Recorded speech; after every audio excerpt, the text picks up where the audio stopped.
Salut! Je t'ai préparé un défi qui va te permettre d'évaluer ton niveau en français et également d'apprendre du nouveau vocabulaire. En fait, ici, dans mon petit carnet, se cachent 12 mots. Ces 12 mots sont divisés en 3 catégories. Les 4 premiers mots appartiennent au niveau B2. Donc le niveau B2, c'est le niveau intermédiaire plus. Oui, parce que cette vidéo s'adresse aux personnes qui n'ont pas le français comme première langue. Alors, si tu es natif, bien sûr, tu peux rester avec grand plaisir.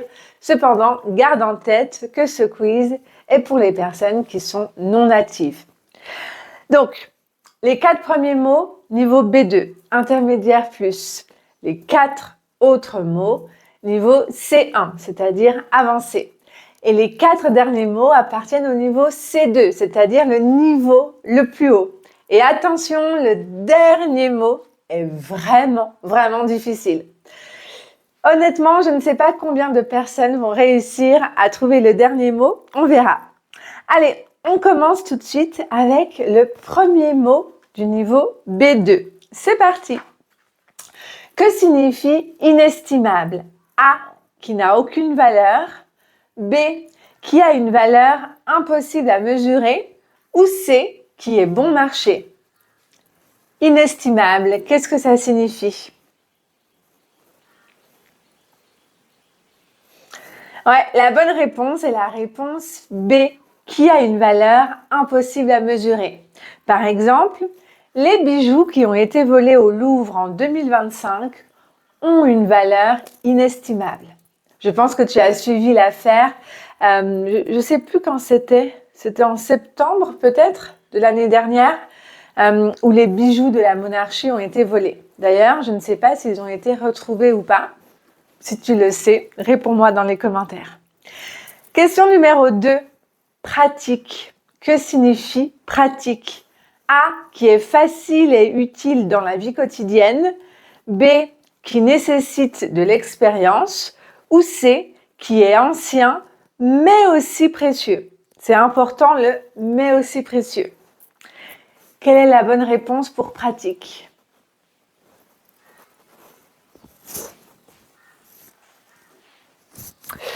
Oui, pratique, ça signifie qui est facile et utile dans la vie quotidienne. Par exemple, ce sac est super pratique pour voyager. Ou encore, une fourchette, c'est très pratique pour manger. Okay? C'est quelque chose qui facilite la vie. Numéro 3, galérer. Ah oui, j'ai oublié de préciser, j'ai aussi inséré des mots informels parce que avoir le niveau B2, C1 ou C2, c'est aussi être capable de comprendre le français informel. Peut-être que tu as déjà remarqué dans les films, même dans la vie quotidienne, si tu es en contact avec des collègues ou des membres de ta famille française, on utilise énormément de français informel. D'accord? Donc le mot numéro 3 correspond à un mot informel. Galérer. Que signifie le verbe galérer? A, se reposer. B, aller très vite. Ou C, avoir des difficultés. Galérer. Tu connais peut-être une galère. Ouais, galérer signifie avoir des difficultés. Par exemple, on a galéré pour trouver notre nouvel appart. Donc, appart, c'est appartement. On a galéré pour trouver notre nouvel appartement. Donc, galérer, ça veut dire qu'on a eu des difficultés, on a mis du temps, il y avait beaucoup d'obstacles. D'accord? Galérer, c'est un verbe du premier groupe. Mot numéro 4, canon. C'est aussi un mot, informel. Que signifie canon? A, très beau. B, très intelligent. Ou C, très cher.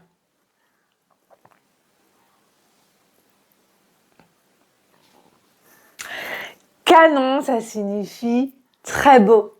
Par exemple, oh, cette robe, elle est canon. Ou alors, ah là là, cette ville, elle est canon. Cette fille est canon. D'accord? Et ça ne s'accorde pas. On dit toujours canon, même au féminin. On a vu les 4 premiers mots du niveau B2.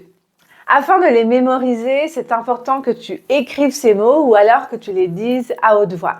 Donc, ce qu'on va faire, c'est que tu vas raconter une petite histoire pendant 20 secondes où tu vas utiliser les mots donc inestimable, pratique, galérer et canon. Même si ton histoire n'a pas énormément de sens, ce n'est pas grave. Le plus important, c'est que tu puisses les utiliser. Ok? Vas-y, je t'écoute.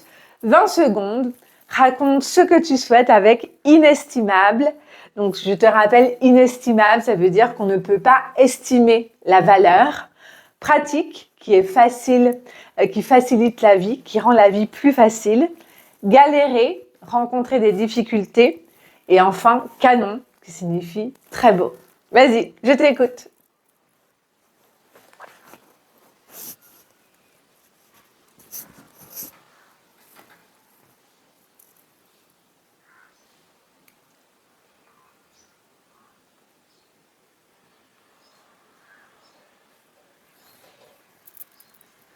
Bravo. Et donc, si parfois tu ne trouves pas les mots, tu ne sais pas ce que tu veux dire, c'est pas grave parce qu'en fait, les neurosciences montrent que si tu forces, tu vois, pour trouver un mot, pour trouver une histoire, eh bien ça, c'est vraiment parfait parce que ça permet de créer des connexions dans ton cerveau. Et grâce à ça, tu es en train de mettre ce mot dans ta mémoire à long terme. Donc, c'est vraiment super. Je vérifie juste que mon micro est bien branché. Ok, super. C1, c'est parti. Que signifie vétuste? A, très moderne. B, en mauvais état. Ou C, très solide. Vétuste. Qu'est-ce que ça signifie? Vétuste. Donc, c'est un adjectif qualificatif qui signifie en mauvais état. Ok, par exemple, ce bâtiment est vétuste. Il faut absolument le rénover. Mot numéro 2, que signifie subtil? Mot numéro 2 du niveau C1, bien sûr. Que signifie subtil? A, évident et facile à comprendre. B, délicat, difficile à percevoir. Ou C, très bruyant. Subtil. Si tu parles anglais, peut-être que pour toi, c'est évident ce mot. Ouais, subtil, ça signifie délicat, difficile à percevoir. Par exemple, il y a une différence subtile entre ces deux expressions. Ça veut dire que ce n'est vraiment pas évident, c'est pas clair à voir, c'est subtil. Concis, que signifie concis? A, qui est confus. B, qui parle beaucoup. Ou C, qui va droit au but. Que signifie concis? Concis, pardon. Que signifie concis? La bonne réponse est qui va droit au but, en peu de mots. D'accord? Quelqu'un qui dit les choses directement sans avoir besoin d'utiliser beaucoup de mots. Par exemple, essaie d'être un peu plus concis dans ta pensée, s'il te plaît. Et enfin, dernier mot pour le niveau C1. Piger, c'est un verbe qui est informel. Que signifie piger? A, comprendre. B, manger. Ou C, regarder.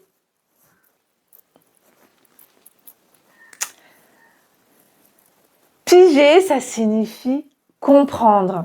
Par exemple, j'ai rien pigé au film. J'ai rien pigé. Ça veut dire j'ai rien compris. C'est exactement pareil, sauf que c'est informel. Ok. Maintenant, est-ce que tu peux me dire quels étaient les 4 mots du niveau C1? Les 4 mots que nous venons de voir. Est-ce que tu t'en rappelles? Même si tu les dis dans le désordre, ce n'est pas grave. Vas-y. Et donc, créer des connexions. Force-toi. Vas-y. Premier mot. Deuxième mot. Troisième mot. Et quatrième mot. Super. Donc, il y avait subtil, pigé, vétuste et concis. Donc dans l'ordre, c'était vétus, subtil, concis et pigé. Allez, on passe déjà au niveau C2. C'est parti. Ineffable. Que signifie ce mot? A, qui ne peut être exprimé avec des mots. B, qui est inutile et dérangeant. Ou C, qui est fabuleux. Regarde bien la construction de ce mot. Ineffable. Oui, ineffable, ça signifie qui ne peut être exprimé avec des mots. Ineffable. Elle a ressenti une joie ineffable. Épistolaire. A, qui est en relation avec les éclipses et le soleil. B, qui est solitaire. Ou C, qui concerne les lettres et la correspondance. Que signifie épistolaire? La bonne réponse est la réponse C, qui concerne les lettres et la correspondance. D'ailleurs, c'est vrai, en ce moment, j'écoute un livre sur Audible, c'est un roman épistolaire. Se planter, ça signifie A, planter une fleur, B, se reposer, ou C, se tromper. Se planter, ici c'est un verbe informel. Se planter, ça signifie se tromper. Ah là là, je me suis plantée dans les calculs. Et enfin, dernier mot, on va voir si tu le connais ou pas. Il est très utilisé. Obnubilé. Que signifie obnubilé? A, être très ouvert aux autres. B, être très calme et détendu. Ou C, être obsédé par une idée. Obnubilé, ça signifie... ça signifie être obsédé par une idée. Par exemple, il est complètement obnubilé par son apparence physique. Il ne pense qu'à ça. Ça va? Dis-moi dans les commentaires le résultat que tu as obtenu. Et rappelle-toi que mes vidéos, c'est vraiment... tu vois, à chaque fois, je dis, si tu obtiens 5 sur 5, tu as un niveau C2 ou tu es fantastique. Bien sûr, ça, c'est juste pour t'attirer jusqu'à moi. Le plus important, c'est vraiment que tu puisses réutiliser ces mots, que tu puisses les comprendre, que tu puisses les mettre dans ta mémoire à long terme. Pour moi, c'est ça le plus important. Si tu souhaites continuer ton apprentissage du français avec moi, je te recommande cette vidéo juste ici. Et tu peux également t'abonner. On se retrouve très vite. Salut!